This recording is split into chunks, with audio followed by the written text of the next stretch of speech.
Hutan ini tidak pernah benar-benar sunyi. Bahkan saat ada suara, ada sesuatu yang mendengarkan. Setiap pohon berdiri seperti saksi, setiap daun menyimpan bisikan. Begitu kakimu melangkah masuk hutan ini mulai mengingatmu. Bukan sebagai tamu, tapi sebagai kemungkinan. Mereka datang dengan tawa, dengan langkah ringan dan pikiran kosong. Mereka percaya semua tempat bisa dijelaskan. Semua cerita hanya mitos. Mereka tidak sadar ada wilayah yang tidak butuh kepercayaanmu. Ia tetap ada, dan ia tahu siapa yang pantas diuji. Malam jatuh perlahan, api unggun menyala. Api rasa aman tidak pernah ikut duduk bersama mereka. Di balik cahaya api, kegelapan mengintip tanpa berkedip. Di hutan ini, kamu tidak pernah benar-benar sendirian. Bahkan saat semua orang ada di sekitarmu. Lalu suara itu terdengar gamelan teratur, pelan, dan terlalu sempurna untuk sebuah hutan kosong.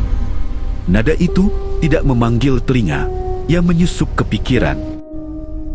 Menggali ingatan, membangunkan rasa yang seharusnya terkubur. Dan hutan tahu siapa yang hatinya paling mudah dibuka.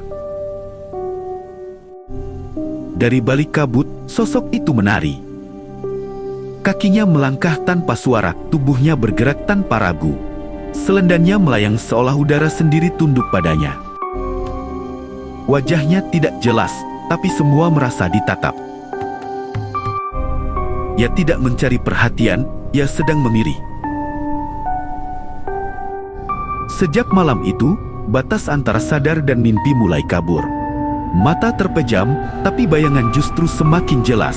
Suara tawa muncul dari dalam kepala, bukan keras, tapi cukup dekat untuk membuat jantung berhenti sesaat. Mereka mulai bertanya apakah ini gangguan dari hutan, atau hukuman dari diri mereka sendiri.